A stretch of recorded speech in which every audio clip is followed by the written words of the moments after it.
그러면 지금부터는 좀 대구 경북의 이제 제조업 상황하고 예. 그 관계되는 좀 이야기를 이제 해주시면 고맙겠습니다.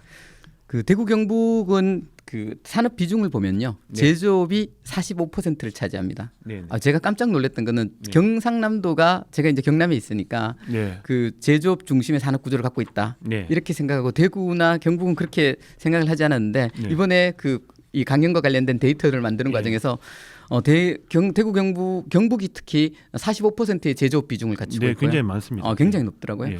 그리고 그 중에서도 전자업종이 대략 한 20, 네, 그 전체 제조업의 44%니까 네. 전체 대구 그 경북 경제의 한 22.4% 정도가 네. 그 전자 전기업 그 전기 장비 이쪽이고요. 그리고 이제 포항 제철을 중심으로 한 철강 금속 산업, 네. 그리고 그 자동차 산업 부품 업종 경주 이렇게, 쪽에. 경주 쪽에 예. 이렇게 해서 산재되어 있는데 성장률을 보면 그 대체로 한 2009년도까지 네. 2008년도까지는 대구 경북의 경제 성장률이 전국 경제 성장률보다 앞서 있었어요. 대구가 경북이 경북이 경제 성장률, 그리고 자동차 산업이 굉장히 빨리 발전하고 있었고 네. 다른 부품 산업도 함께 성장하고 있었기 때문에 그런데 예. 2009년을 기점으로부터 전국 평균 성장률보다 그 경북 경제 성장률이 하락하기 시작했고 지금은 대략 한 2.5% 포인트 정도 0점대의 성장률에 지금 수렴하고 있다고 볼 수 있습니다. 한 가지 위로를 드리면 아까 말씀드렸듯이 경북만 그런 건 아니고요. 예. 수도권을 제외한 모든 지역이 그렇습니다. 충남이 조금 그나마 상황이 좋고요. 경기도는 2010년대 그 불황 속에서도 평균 성장률이 5%를 유지하고요. 예. 서울은 3.7% 정도를 유지합니다. 공장이 그쪽으로 많이 이전해서 그런 거다. 그렇죠. 그건 나중에 우리가 말씀을 드려야 되는데 반면에 지방은 평균적으로 한 1%대를 계속 유지하고 있고 이것이 벌써 이미 10년 유지되었고요. 그럼 제조업 부분과 관련돼서 말씀을 드리면 아까 이 경북이 전기 전자업종이 네. 굉장히 많이 비중을 차지하고 있다고 했잖아요. 네네. 이 부분인데 그 전기 전자업종은 앞에서도 말씀드렸듯이 굉장히 경기의 변동이 크게 나타납니다. 네. 그리고 그 전자업종의 경기 변동이 제조업의 경기 변동으로 나타나고 네. 그 다음에 경상북도의 지역 GRDP 즉 지역 총생산의 이 변동으로 나타나는데 다른 지역의 그 GRDP의 변동을 보면 일정하게 하락 추세가 있으면 쭉 그냥 하락하는데 네. 그 경상북도의 이 경기 변동을 보면 굉장히 파동이 큽니다. 예. 그것은 굴곡이 심하다. 굴곡이 심한데요. 예. 그것은 전자업종 특히 반도체 업종의 국제적인 경기 순환이 굉장히 불확실하거든요. 예. 그것이 크게 영향을 받고 있다라고 볼 수 있고요. 좀 중장기적으로 보면 철강 산업도 굉장히 좋지 않은데요. 예. 그 이유는 철강의 주요 수요를 하는 게 기계 산업과 자동차 산업과 조선이거든요. 네. 그런데 2010년대에 들어오면 한국 조선 산업은 거의 붕괴되어지는데 네. 뭐 대우조선부터 다 거의 붕괴되어집니다. 다시 말씀드리지만 한국만 그런 게 아닙니다. 네. 그 조선을 가장 많이 생산하는 중국 조선사도 상당 부분 붕괴돼요. 네. 그리고 지금 2019년도부터 조금 살아나기 시작하다가 네. 코로나19로 인해서 다시 또 이렇게 정체 국면으로 들어가는데 철강 수요가 감소하면서 그런데 이제 2015년도부터는 자동차의 총 산출도 우리나라에서 감소하기 시작해요. 현대자동차는 그나마 그 생산량을 유지를 하지만 GM, 대우 그리고 삼성자, 르노 그다음에 쌍용 모두 이렇게 그 생산량이 대폭 축소되어지면서 네. 철강 수요가 감소되어지고요. 네. 이것이 포항과 같이 이렇게 철강 금속 산업에 의존하는 지역에서의 큰 경제적인 불황을 이끌어내었다라고 네. 볼 수 있고요. 또 한 가지는 이것이 사실상 미래 측면에서는 좀 더 불안한 측면은 뭐냐면 아까 신규 투자 부분이 대부분 지금 제조업 부분의 신규 투자 부분이 대부분 어디로 이루어지고 있냐면 경기도로 이루어지고 있습니다. 그렇죠. 2008년도 이후부터 이제 수도권 투자 제한을 하고 있던 업종에서 대부분 투자 제한을 없애버리거든요. 네. 대표적인 게 이제 반도체 산업 같은 분야인데 최근에 구미 하나 예를 들자면 SK 하이닉스가 네. 원래 구미에 공장을 만들려고 했고 구미시에서 그 공단을 제공하려고 했는데 네. 경기도로 옮겨버렸거든요.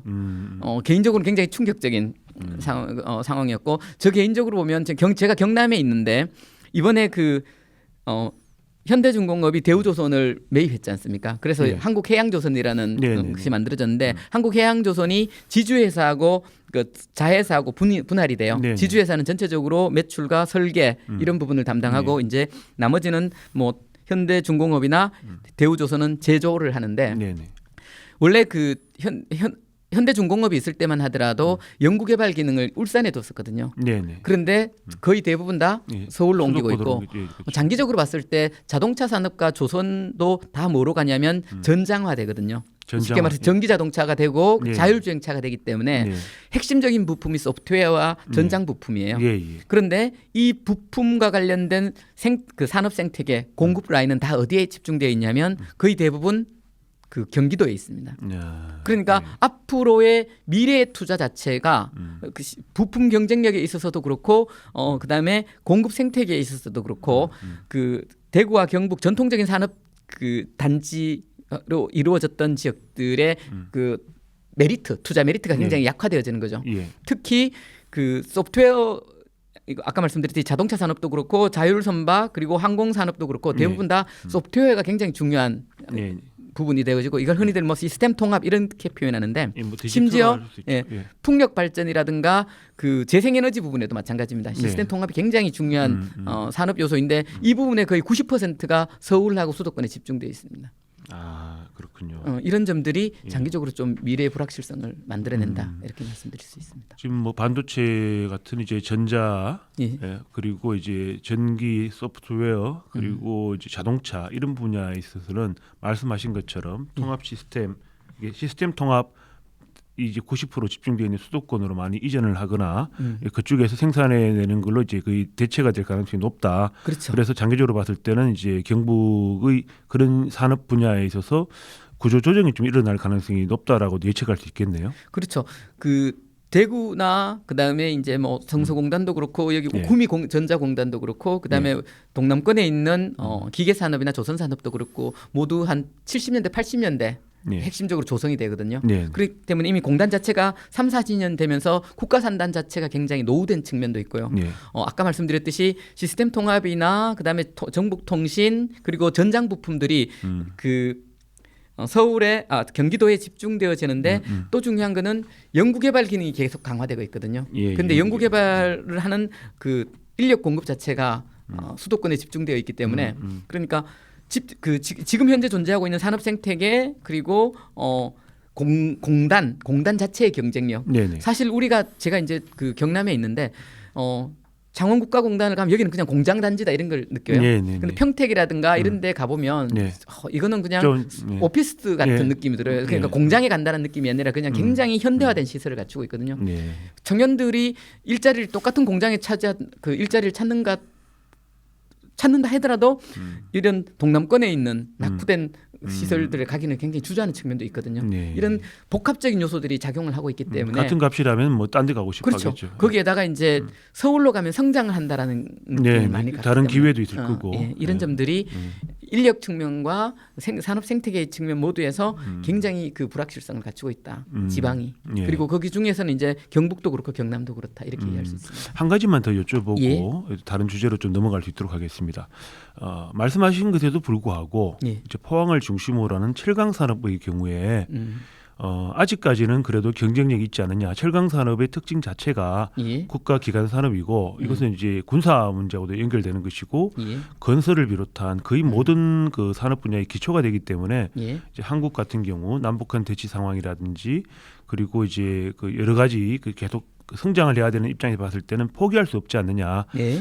그런 점에서 어느 정도는 안정성이 좀 보장되어 있는 것 아니냐라고 볼 수 있는 측면이 있다라고 생각할 수도 있겠는데요. 그리고 포스코라든지 현대제철, 특히 포스코 같은 경우는 이제 고부가가치 철강들을 이제 많이 생산을 하고 있어서 이윤율도 상당히 높은 걸로 알고 있습니다. 뭐 이렇게 애플보다 더 이윤율이 높은 걸로 대략 알고 있는데 이제 그런 것을 봤을 때는 기술력도 상당히 가지고 있다. 그러니까 국가기관 산업이고 기술력도 상당히 가지고 있기 때문에 당장에 그 위기 상황은 오지 않을 것이다라고 생각할 수도 있겠는데 이에 대해서는 어떻게 생각하시는가요? 일단 그 철강 산업의 기술적인 특징은 예. 그 전자 산업은 기술적 변환 주기가 굉장히 빨라요. 네네. 한 2년 3년 만에 그 다양한 새로운 기술들이 막 등장하면서 제품군의 변화가 빨리 이루어지는데 네. 철강 산업은 이미 기술이 상당 부분 표준화됐습니다. 네. 표준화됐다면 쉽게 그것을 우리가 학습할 수 있을 것 같지만 네. 전혀 그렇지 않은 게 노동자들의 숙련, 네. 그 암묵지가 갖고 있는 특징이 굉장히 중요해요. 예컨대 철강 포항제철이 세계 1위로 등장하게 되는 결정적인 배경이 예. 이 2002년도에 1990년대 후반이죠. 예. 정확하게 제가 기억이 안 나요. 1990년대 초반인가 그런데 1992년으로 기억하는데 파이넥스 공법이라는 걸 개발해내요. 네네. 파이넥스 공법은 석탄으로 하고 철강을 이렇게 이 제조하는 과정에서의 에너지도 굉장히 효율화시키고 네. 그다음에 또 한 가지는 철강이 이산화탄소를 가장 많이 배출하는데 네네. 그 부분도 많이 개선하는 그런 네네. 혁신적인 공법이었는데 이 공법에 대한 기본적인 내용은 이미 논문으로 다 발표가 됐어요. 네네. 그러나 양질의 철강을 생산해낼 수 있는 것은 포항제철밖에 없습니다. 물론 포항제철에 있는 엔지니어들이 현대제철로 많이 가서 네. 한국이 갖고 있는 기술적 경쟁력이 굉장히 높고요. 예. 그러다 보니까 거의 공급 독점적 지위를 갖고 있는 제품군들이 굉장히 많고 네네. 아까 전 세계적으로 철강 수요가 감소됐다고 하면서 철강이 마이너스 성장으로 갔다 했는데 네. 그거는 포항제철도 그렇고 현대제철도 그렇고 뭐 동국제강도 그렇고 매출만 보자면 네. 마이너스였어요. 네네. 그러나 수익성은 뭐 20% 이렇게 나와요. 아까 굉장히 말씀드렸듯이 높은 수준이죠. 엄청나게 높은 수준입니다. 예. 지금 현재 대기업의 평균 영업이익률이 3%거든요. 예. 현대 자동차 같은 경우도 5% 미만에서 예. 외외인데 포스코 같은 경우는 현재와 같은 불황에도 한 10% 12%를 유지하는 예. BMW보다 더 높습니다. 그게. 네. 그리고 이것이 아까 말씀드렸듯이 우리는 철강뿐만 아니라 여기 조선도 있고 자동차도 있고 기계 산업도 있고 군수 산업도 있기 때문에 한국 내에서 철강의 수요 자체가 굉장히 크고요. 네. 그리고 아까 말씀드렸듯이 암묵지를 갖고 있는 노하우를 갖고 있는 장인 노동자들이 많이 형성돼 있기 때문에 네. 이 부분이 단기적으로 기술적 대체가 일어나지 않습니다. 이걸 흔히들 네. 장수명 기술이다 이렇게 표현하거든요. 네. 그러니까 기술 변환 주기가 있기 때문에 다만 아무리 우리가 기술력이 있고 수익성이 있다 하더라도 세계 수요가 감소되는 국면에서는 네. 매출이 감소되어지기 네. 때문에 매출이 감소되면 당연히 중간재 수요가 줄어들거든요. 네. 그러면 이제 포항제철의 공급 기업들, 네. 협력 기업들은 굉장히 힘든 상태를 유지할 수밖에 없는 측면이 있는 거죠. 예. 적어도 이제 포스코라든지 현대제철의 경우에는 예. 회사가 이제 손해를 많이 봐서 구조조정할 수밖에 없다라고 사측이 얘기하면 그거는 좀 진실과는 거리가 멀다. 그렇죠. 왜냐하면 예. 뒤로 보면 줄이는 부분은 매출이 줄였을 때 줄이는 건 사내하청입니다. 그렇죠. 예, 왜냐 예.